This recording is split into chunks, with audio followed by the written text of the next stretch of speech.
नमस्कार दोस्तों, स्वागत है आपका स्टडी फॉर सिविल सर्विसेज में।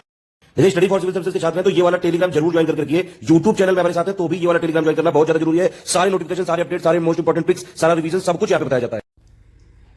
ज्योग्राफी के रिवीजन के क्रम में अब हम देखने वाले हैं वर्ल्ड के जो मेजर वॉल्केनोज हैं, मतलब विश्व के कुछ महत्वपूर्ण या जो प्रमुख ज्वालामुखी हैं उनके बारे में। एक तरफ नाम दिया है, दूसरी तरफ देश दिया है। तो ओजोस डेल सैलाडो ये जो ज्वालामुखी है, ये वॉल्केनो का नाम है, ये कहाँ पे है? अर्जेंटीना चिली वाला जो रीजन है वहां पर है। कोटोपैक्सी को आप देख रहे हैं, ये इक्वेडोर में है। इसके बाद पोपो कैटेपिटल, ये वॉल्केनो का नाम है, अच्छा नाम है, ये मैक्सिको में है, इसे आपने देखा।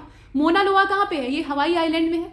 माउंट कैमरून को आप देख लीजिए, ये कैमरून अफ्रीका में पड़ता है। और माउंट एटना का आप जानते ही, ये सिसिली आइलैंड जो इटली का है वहां पे इसकी लोकेशन है। माउंट पेली को आप देख रहे हैं तो ये मार्टिनिक द्वीप में है, इसका नाम आप देख रहे हैं, इसमें देख सकते हैं। इसके बाद नीचे आपको हेक्ला और लॉकी दिखाई दे रहा है, ये दोनों हैं, तो ये आइसलैंड में है। इनकी जो लोकेशन है वो कहाँ पे है? आइसलैंड में है। इसके बाद माउंट विसुवियस, ये आप देख रहे हैं, ये नेपल्स की खाड़ी इटली में है और काफी खतरनाक वाला है। इस पर बहुत सारी फिल्में भी बन चुकी हैं।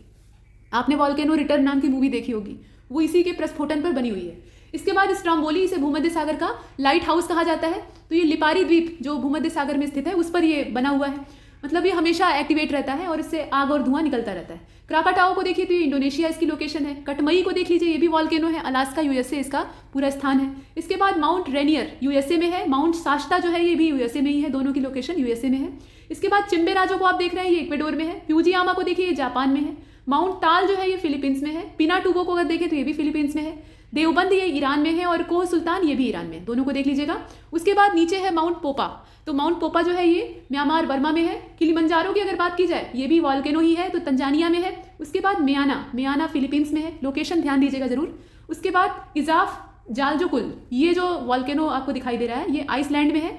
और माउंट इरेबस, ये आप देख रहे हैं, ये रॉस आइलैंड जो है अंटार्कटिका वाला क्षेत्र, वहां पर पाया जाता है। तो बर्फीले एरिया में पाए जाने वाले वॉल्केनो अक्सर सोए रहते हैं, लेकिन इनके अंदर कब दबाव पैदा हो जाएगा और ये कब सक्रिय हो जाएंगे कुछ कहा नहीं जा सकता। ये अंदर की जो भूगर्भीय हलचलें होती हैं उस पर डिपेंड करता है।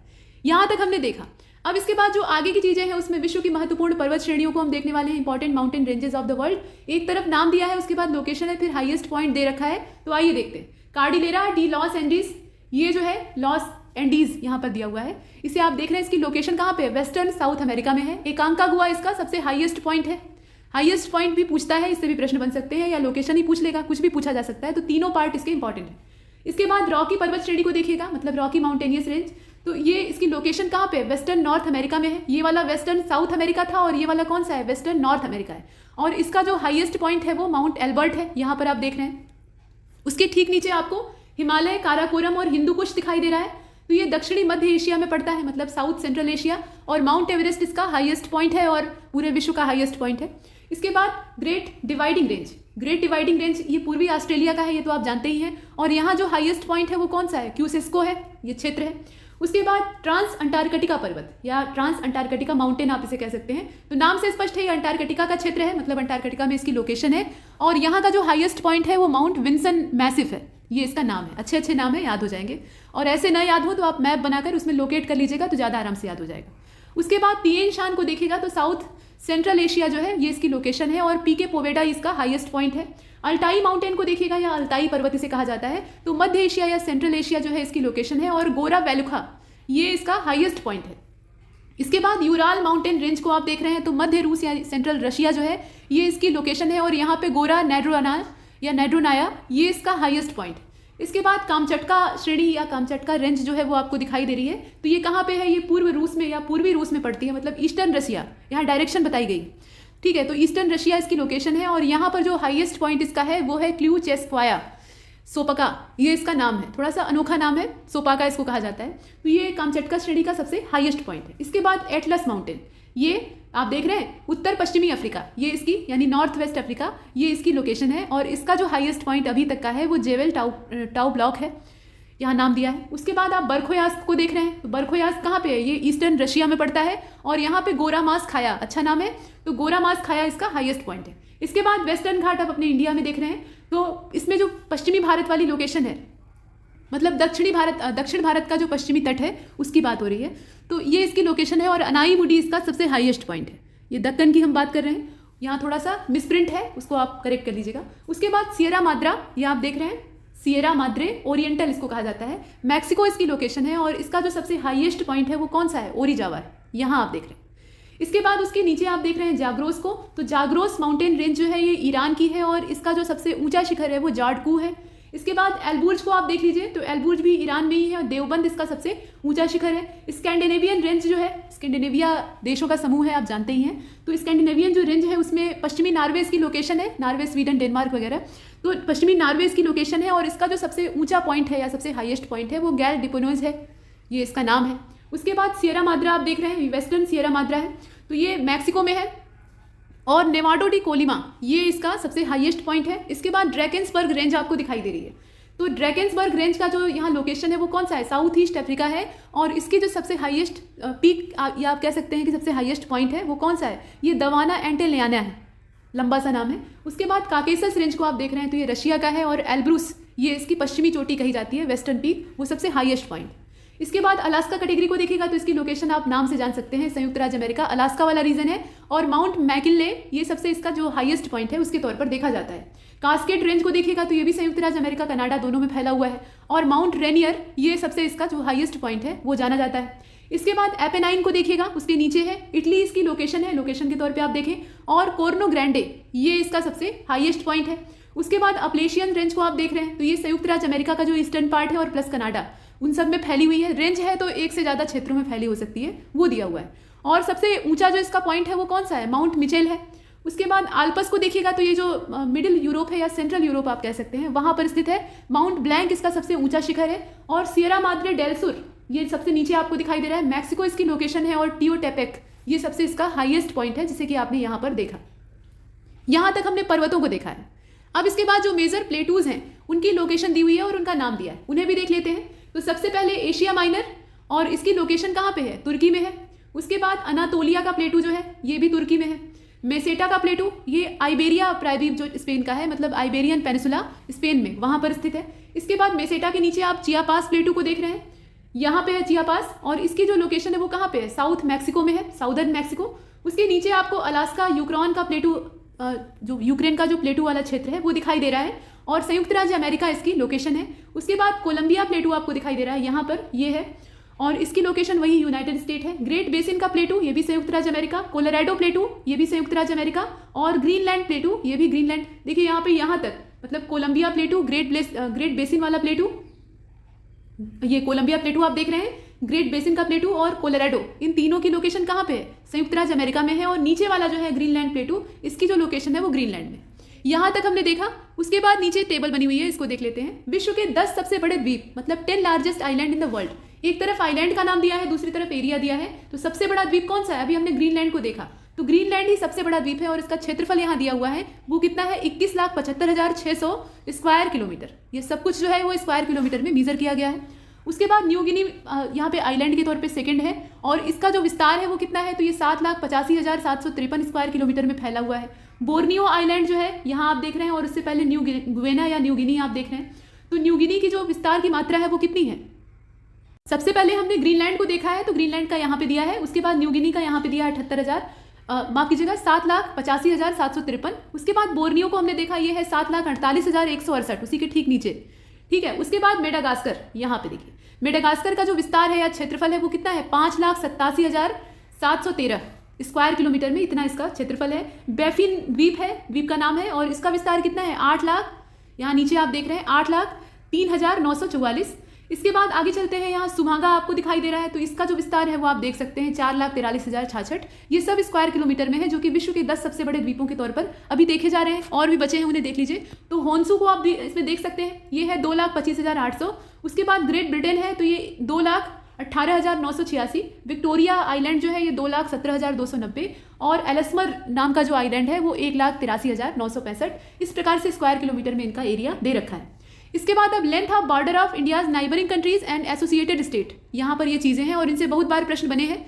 तो किस देश के साथ कितनी लंबी सीमा लगती है ये तो हमने पीछे ही देखा है, लेकिन सीमा रेखा को कहा क्या जाता है और उसमें जो अटैच स्टेट हैं या यूटीज़ हैं उनके नाम देखने हैं। तो देखिए बांग्लादेश, सबसे लंबी सीमा हमारी जो स्थलीय सीमा है वो बांग्लादेश के साथ लगती है और कितनी है, तो 4,096.7 किलोमीटर में है। और यहाँ जो 5 राज्य हैं वो बांग्लादेश की सीमा से टच करते हैं, वेस्ट बंगाल है, मेघालय है, मिजोरम है और त्रिपुरा है, इसके अलावा असम है। ये बांग्लादेश की सीमा से लगे हुए हैं। पहले ये पूर्वी पाकिस्तान के तौर पे जाना जाता था और उससे पहले ये बंगाल का पूरा हिस्सा था। बाद में विभाजन के चलते ये स्थिति आ गई है। उसके बाद चाइना को देखिए, तो चाइना के साथ सेकंड हमारी सबसे लार्जेस्ट जो बॉर्डर है वो लगती है, कितनी है तो 3488 है। मैकमोहन रेखा यहाँ पे बॉर्डर लाइन के तौर पे जानी जाती है। 5 राज्य चाइना बॉर्डर को टच करते हैं। कौन कौन से हैं? हिमाचल प्रदेश है, उत्तराखंड है, सिक्किम है, अरुणाचल है और लद्दाख है। पहले चीन से हमारा भी संपर्क था, मतलब यूपी वालों का भी था, लेकिन बाद में क्या हुआ, उत्तराखंड इससे अलग हो गया, तो उत्तराखंड को ये टच करता है। यहाँ तक हमने देखा। उसके बाद पाकिस्तान के साथ जो सीमा रेखा की लंबाई है वो कितनी है? चीन से थोड़ी ही कम है, 3323 है। रेड क्लिफ लाइन से ये अलग होता है और 5 राज्य इसमें पाकिस्तान की सीमा को टच करते हैं। कौन कौन से हैं? गुजरात है, राजस्थान है, पंजाब है, जम्मू कश्मीर है और लद्दाख है। मतलब ये दोनों यूटी है और बाकी 3 राज्य। इसके बाद आगे चलते हैं, नेपाल को देख लीजिए। तो नेपाल के साथ जो सीमा रेखा यहाँ लगती है वो 1751 किलोमीटर लंबी है।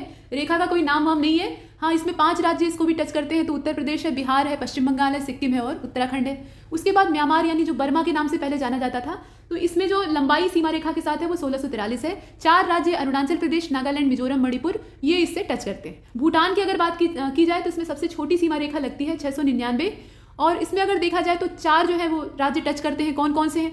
यहाँ पश्चिम बंगाल आप देख रहे हैं, सिक्किम देख रहे हैं, अरुणाचल है और असम है। ये राज्य जो है ये भूटान की सीमा को स्पर्श करते हैं। इसके बाद अफगानिस्तान के साथ भी हमारी सीमा रेखा लगती है, तो वो 106 किलोमीटर टोटल लंबी है। पीछे हमने डूरंट रेखा की जो लंबाई देखी है वो थोड़ी सी मिसप्रिंट है, ठीक है, यहाँ पर सही कर लीजिएगा। 106 है और डूरंट रेखा इसको कहा जाता है सीमा रेखा के नाम के तौर पर, और सिर्फ एक यूटी जो है उसे टच करती है, लद्दाख। ये हमने देखा। उसके बाद टोटल अगर पूरी जो लेंथ है बॉर्डर की उसे देखा जाए तो 15,106.7 ये किलोमीटर में आती है। कुल 18 राज्य और केंद्र शासित प्रदेश जो हैं वो पड़ोसी देश की सीमा से जुड़े हुए हैं। ये हमने देखा। अब आगे चलते हैं। अब यहाँ भारत पर एक नज़र डाल लेते हैं, मतलब हमारा देश, उसे पूरी उसकी चौहद्दी देख लेते हैं। तो देश का नाम भारत है, इसे बाहर वाले इंडिया नाम दे दिए हैं, लेकिन असली नाम क्या है? भारत है। तो भारत के नाम से ही इसको जाना जाए, ये एक बात चल रही है, भारत ही इसको कहा जाए, इंडिया ना कहा जाए। तो ये अच्छी बात है अगर ऐसा हो जाता है तो। फिलहाल इसके बाद अन्य नाम जो है उसमें आर्यावर्त है, जम्मू द्वीप है, भारतवर्ष है, हिंदुस्तान है, इंडिया है, सब विदेशियों के द्वारा दिए हुए नाम है। ये यहाँ का नेटिव नेम है। जम्बू द्वीप इसको प्राचीन काल में कहा जाता था क्योंकि यहाँ जामुन के वृक्षों का भंडार था, ऐसा माना जाता था, इसीलिए इसको जम्बू द्वीप कहा गया। भारतवर्ष ये महाराजा भरत के नाम पर अपने देश का नाम पड़ा है और वही अपने देश का वास्तविक नाम है, ठीक है। तो अदर नेम वही इंग्लिश में भी दे रखा है। आर्यावर्त है, जम्मू द्वीप है, भारतवर्ष है, हिंदुस्तान है, इंडिया है, ये सब। इसके बाद देखिए राजधानी नई दिल्ली है, राज्यों की संख्या 28 है, केंद्र शासित प्रदेश भी 8 है। यहाँ कंफ्यूज होने की आवश्यकता नहीं है, तत्काल में यही स्थिति है।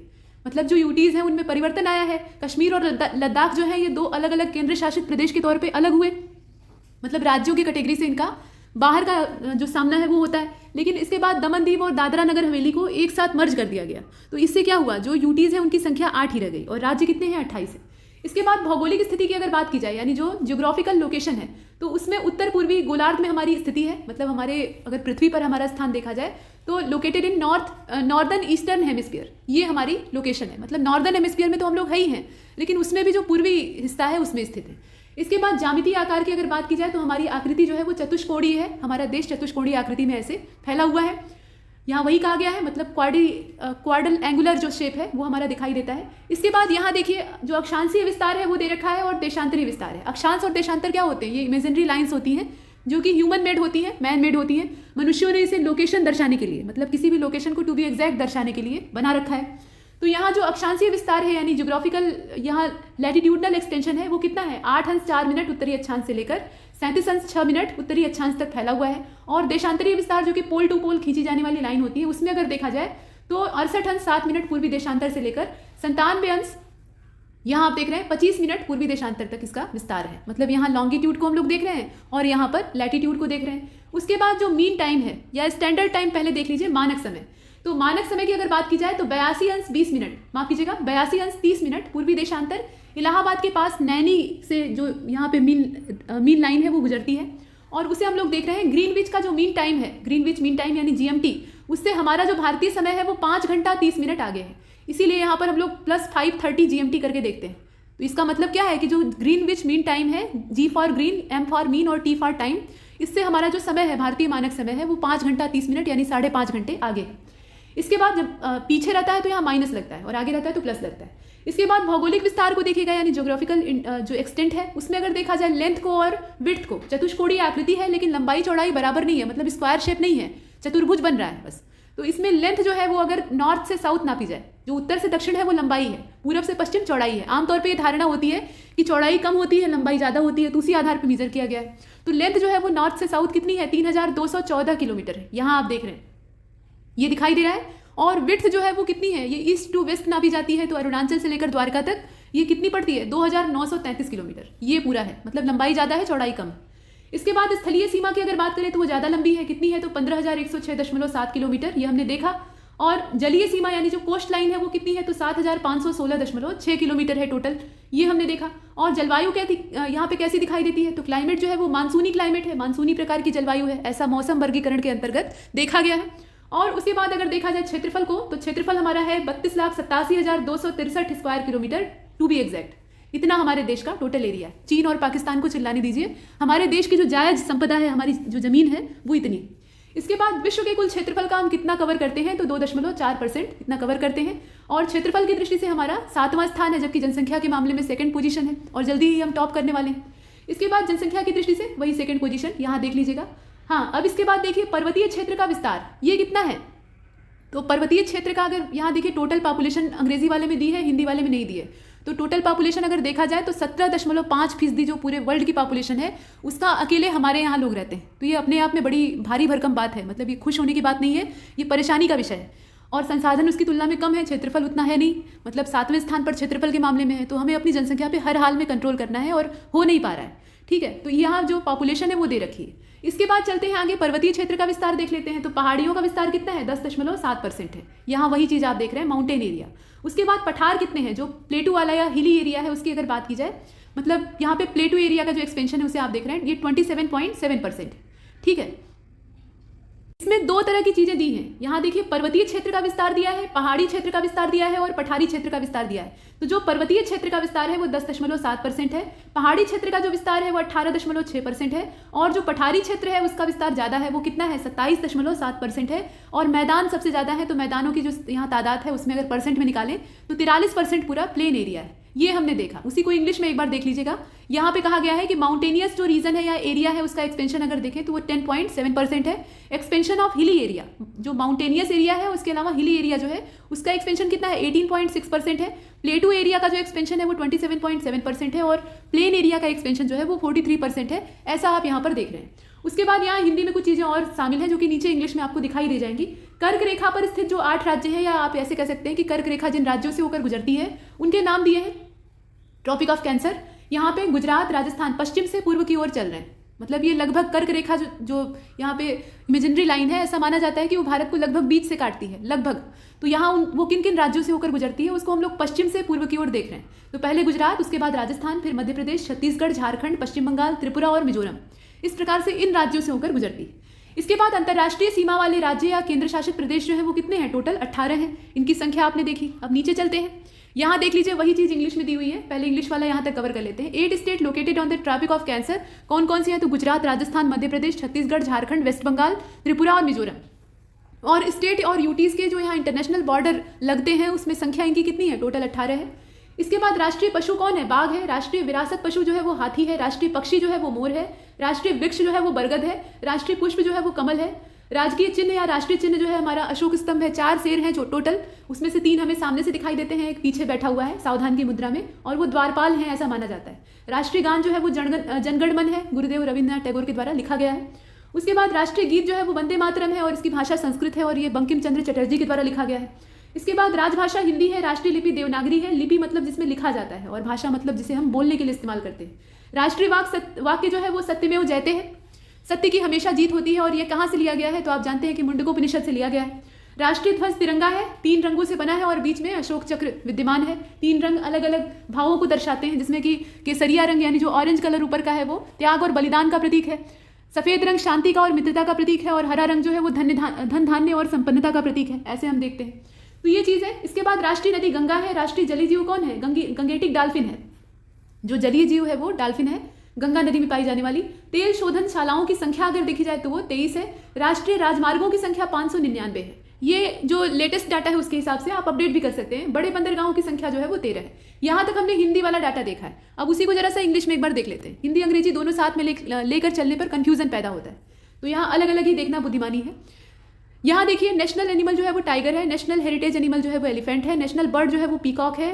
नेशनल ट्री जो है वो बनियान ट्री है, ये एक तरह से अमर वृक्ष माना जाता है, मतलब ये कभी मरता नहीं है। और इसके पीछे रहस्य क्या है, तो कोई भी चीज़ जो जिंदा है वो मरेगी, लेकिन इसमें नई नई शाखाएं पैदा होती हैं। मतलब पेड़ थोड़ा सा बड़ा हुआ तो उसकी दाढ़ी जमने लगती है, और दाढ़ी जो होती है मतलब उसके अंदर से जो जटाएं होती हैं वो जमीन को जब टच करती है तो वहाँ से जड़ बन जाती है और एक नया पौधा जनरेट हो जाता है। तो इस प्रकार से वृक्ष अपना परिवार बढ़ाता रहता है, तो पता ही नहीं चलता कि मेन ट्री कौन सा है और उसकी जो ब्रांचेज हैं वो कौन सी है, तो इसे अमर माना जाता है। अक्षय वट का नाम आपने सुना होगा। इसके बाद बनियान के बाद नीचे आपको नेशनल फ्लावर दिखाई दे रहा है जो कि लोटस है। इसके बाद नेशनल इम्बेलम जो है वो अशोक पिलर है। उसके बाद नेशनल एंथम जो है वो जनगणमन है। नेशनल सॉन्ग जो है वो वंदे मातरम है। स्टेट लैंग्वेज हमारी हिंदी है, मातृभाषा। और उसके बाद नेशनल स्क्रिप्ट जो है वो देवनागरी है। नेशनल सेंटेंस जो है वो सत्यमेव जयते है। ट्राई कलर यानी तिरंगा जो है वो हमारा राष्ट्रीय ध्वज है, हमारे गौरव का प्रतीक है। नेशनल रिवर जो है वो गंगा है।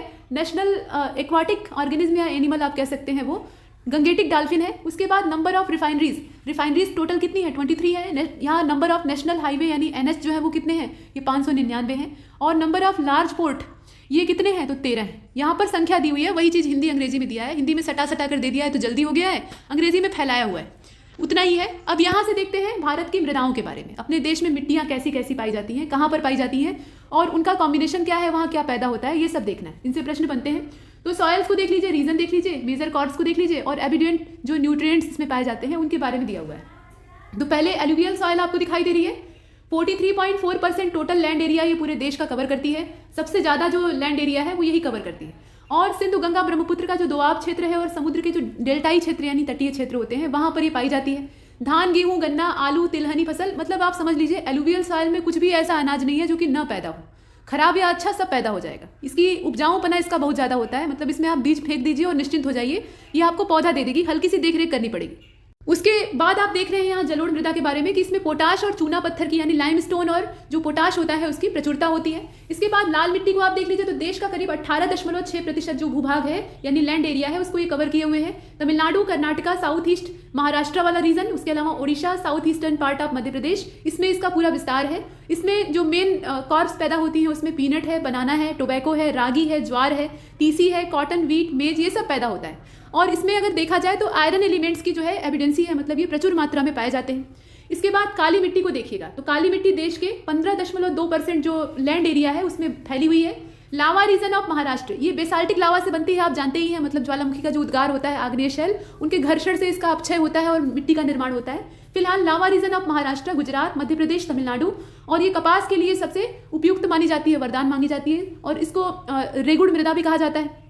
इसके अलावा स्वतः कृषि मृदा कहा जाता है। इसमें एक बार आप पानी दे दीजिए तो दोबारा पानी देने की यानी सिंचाई करने की आवश्यकता नहीं होती है। इसमें पोर्स बहुत कम होते हैं तो रंध्रों के अभाव में नमी बनी रहती है। इसमें कॉटन हो गया, सोयाबीन हो गया, ग्राम हो गया यानी चना का यहाँ प्रोडक्शन होता है। ज्वार भी पैदा होता है। अब ज्वार का मतलब आप बर्ली मत समझ लीजिएगा, वो जौ है।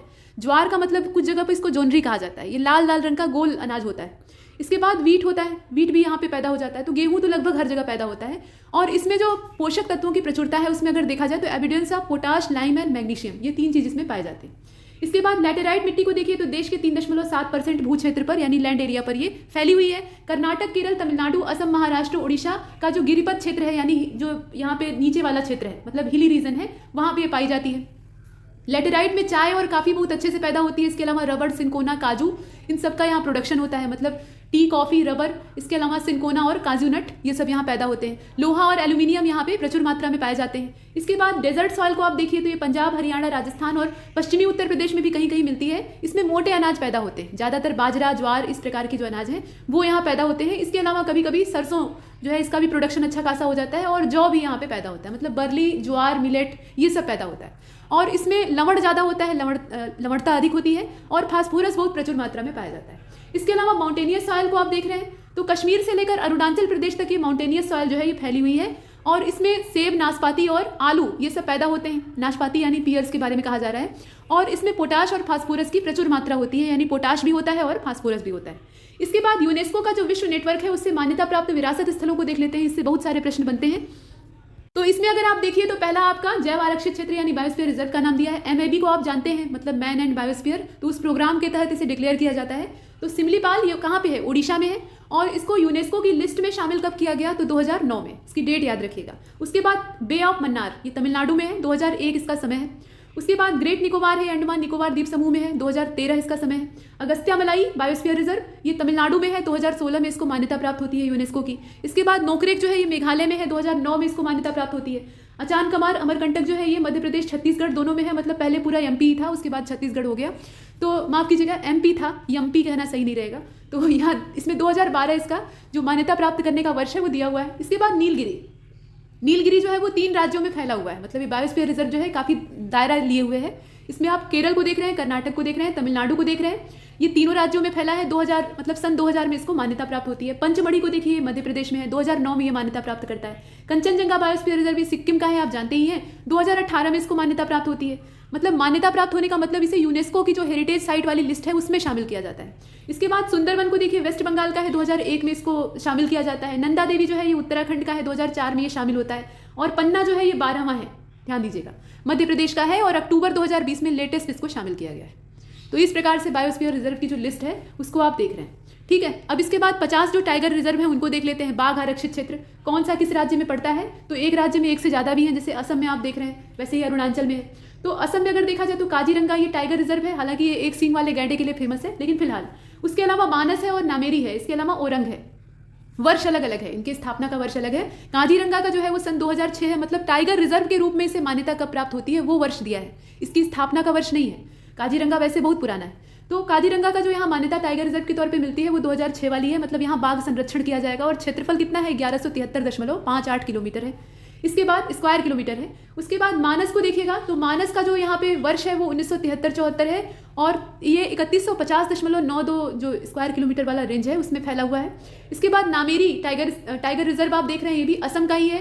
1999 और सन 2000 मतलब 1999-2000 का जो समय था उसमें इसको टाइगर रिजर्व के तौर पर मान्यता प्राप्त होती है और 344 वर्ग किलोमीटर का जो क्षेत्र है वो ये कवर करता है। और ओरंग भी जो है वो अभी असम में है, 2016 इसकी स्थापना का वर्ष है और 492.46 स्क्वायर किलोमीटर ये इसकी रेंज है।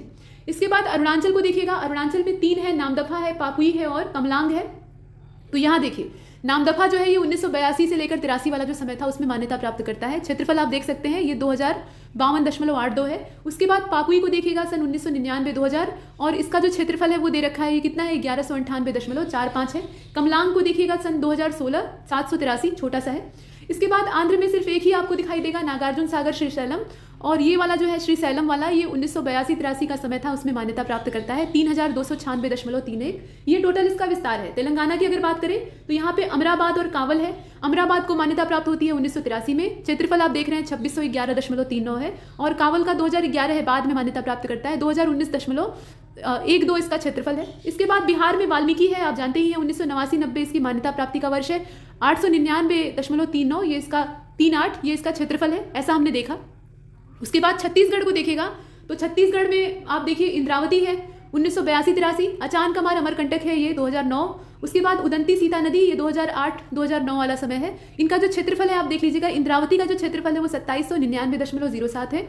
अचान कमार का जो क्षेत्रफल है वो 914.017 है, मतलब उसका जो हिस्सा छत्तीसगढ़ में आया है, इसका कुछ हिस्सा आपको जो मध्य प्रदेश वाला रीजन है वहाँ भी दिखाई देगा।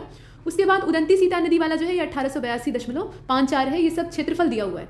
इसके बाद झारखंड को देखते हैं तो यहाँ पे पलामू है। पलामू का जो समय है वो 1973-74 है और 1400 यहाँ पर आप देख रहे हैं, इसे मिटा दीजिए और यहाँ से देख लीजिए, ये झारखंड है, इसका पलामू हो गया, ये समय हो गया और ये इसका क्षेत्रफल है 1129.93। इसके बाद आप कर्नाटक को देखिएगा तो कर्नाटक में कुल 5 हैं, बांदीपुर है, नागरहोले है, भद्रा है, दांडेली अंशी है और बिलिगिरी रंगा है, ठीक है, अच्छा नाम है। तो बांदीपुर को अगर देखिए तो 1973-74 सबसे पीछे वाला, मतलब पुराना वाला। और उसके बाद देखा जाए तो इसका जो क्षेत्रफल है वो दे रखा है, क्षेत्रफल कितना है, 1456.3 है। उसके बाद नागरहोले को आप देखिए तो 1999 सन 2000 1205 हो गया, 1205.76।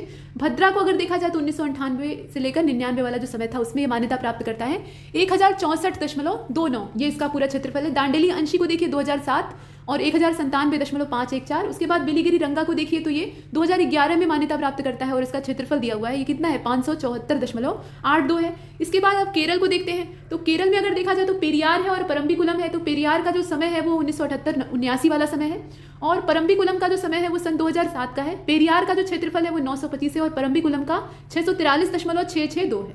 इसके बाद मध्य प्रदेश, इसको टाइगर स्टेट कहा जाता है। सर्वाधिक बाघ यहीं पर पाए जाते हैं, मतलब बाघों की जो गणना हुई थी उसमें मैक्सिमम बाघ जो है वो एमपी में पाए जाते हैं। बाघों का संरक्षण काफ़ी अच्छे तरीके से हुआ है और पूरे विश्व में सर्वाधिक बाघ जो है वो हमारे देश में पाए जाते हैं, ये भी गर्व की बात है। तो इसे टाइगर स्टेट कहा जाता है। बांधवगढ़ यहाँ का टाइगर रिजर्व जो है ये 1993-94 का है, 1598.1 ये क्षेत्रफल हो गया। सतपुड़ा टाइगर रिजर्व ये 1999 सन 2000 का है, 2133.30 ये इसका क्षेत्रफल हो गया। उसके बाद कान्हा को आप देख रहे हैं, तो कान्हा टाइगर रिजर्व ये 1973-74 का है, मतलब उस समय मान्यता प्राप्त करता है और 2051.791 ये इसका टोटल एरिया हो गया। पन्ना को देख लीजिए 1994-95 ये आप देख रहे हैं और 1578.55 ये टोटल इसका एरिया है। पेंच को देखिए तो 1992-93 वाला जो समय है उसे हम लोग देख रहे हैं और 1179.63 ये टोटल इसका एरिया हो गया। इतना हमने देखा। उसके बाद आगे चलते हैं। अब महाराष्ट्र को देख लीजिए, लेकिन महाराष्ट्र से पहले ये संजय दुबरी को देखिएगा, तो ये वाला जो है ये सन 2008 की मान्यता प्राप्त किया है और 1674.502 मतलब इस प्रकार से इसका एरिया है।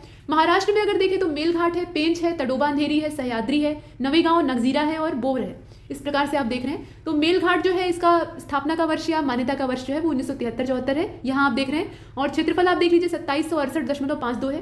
पेंच को देखिए तो 1992-93 ये इसका समय है, यहाँ आप देख रहे हैं और 741.22 ये इसका क्षेत्रफल है। इसके बाद तडोबा अंधेरी को देखिए तो 1993-94 ये है और 1727.59 ये इसका पूरा वर्ष है।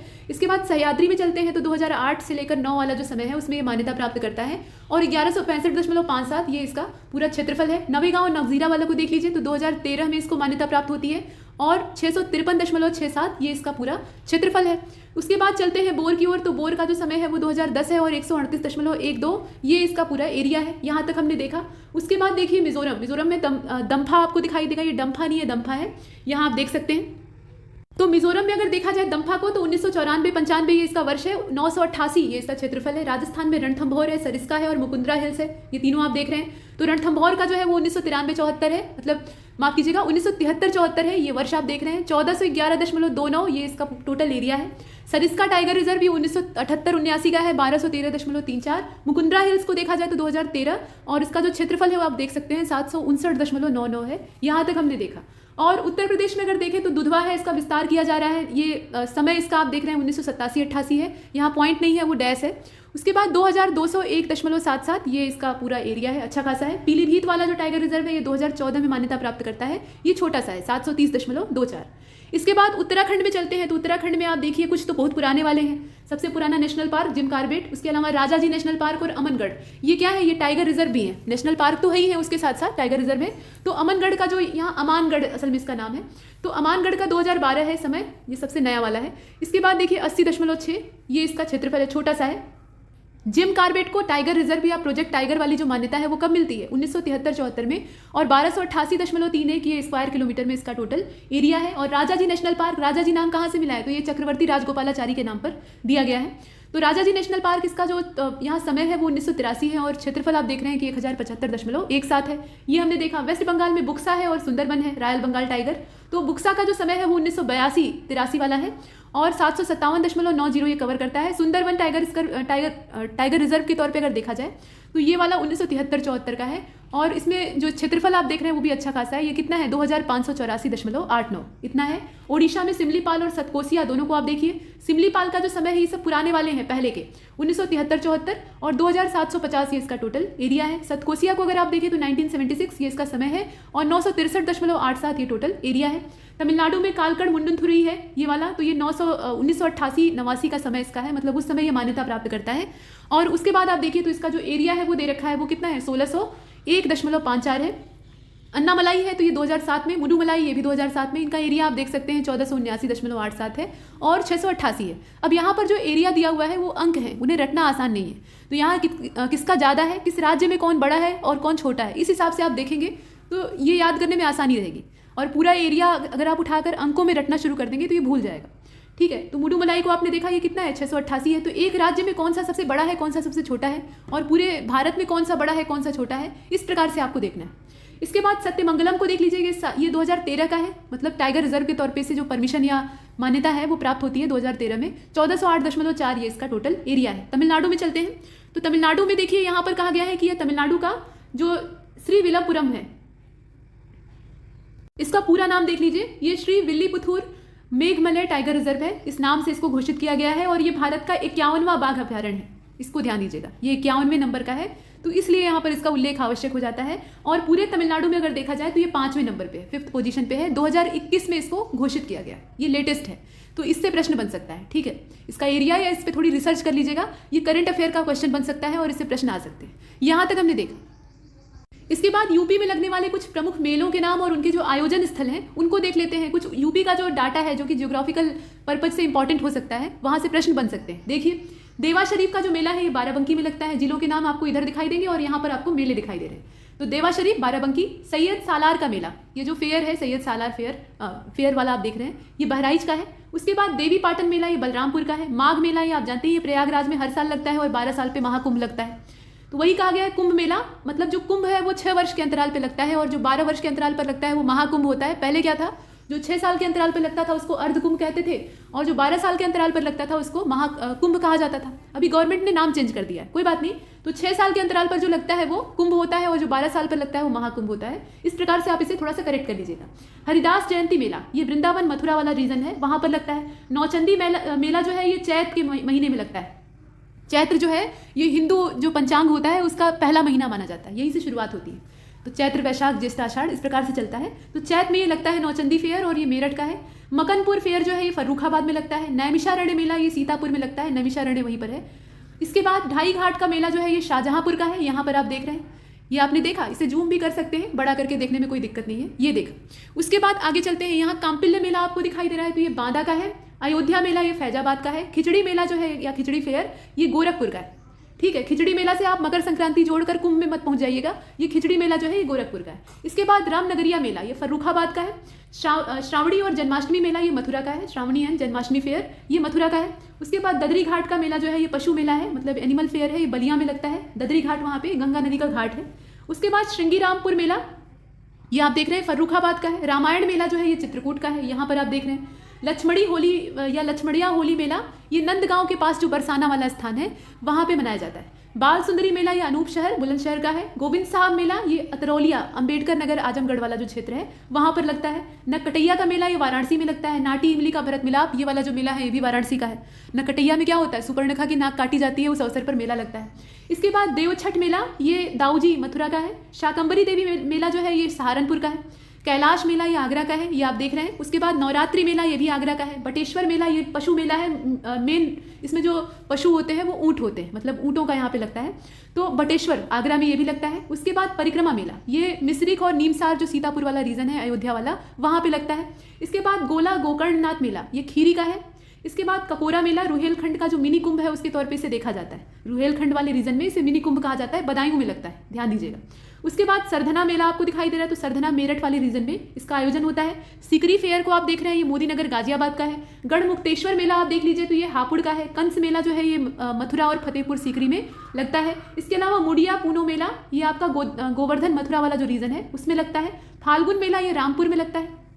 इसके बाद खारी झल्लू कार्तिक मेला जो है ये बिजनौर में लगता है। चैत्र रामनवमी का मेला वैसे तो पूरे भारतवर्ष में जगह जगह आयोजित होता है, लेकिन मेनली इसको अयोध्या में मनाया जाता है। इसके बाद कार्तिक या परिक्रमा मेला जो है ये अयोध्या फैजाबाद रीजन का है। कालिंजर मेला ये बांदा का है और कजरी मेला ये महोबा का है, इसे हमने देखा। और उसके बाद 2 और हैं, तो सोरो मेला आप देख रहे हैं, ये सोरो फेयर ये कासगंज का है। और रथ यात्रा मेला ये वाराणसी का है। हालांकि रथ यात्रा जो है वो पूरी वाले रीजन की प्रसिद्ध है, लेकिन यूपी की बात हो रही है तो यहाँ पर जो प्रसिद्ध मेले लगते हैं उनको हमने देखा। ये पूरा था मेलों का विवरण और यहाँ पर ये पूरा रिवीजन समाप्त होता है। इसके इंपॉर्टेंट फैक्ट्स आपने देखे जो कि ज्योग्राफी से जुड़े हुए थे और विभिन्न क्षेत्रों से संबंधित थे। और तब तक के लिए नमस्कार।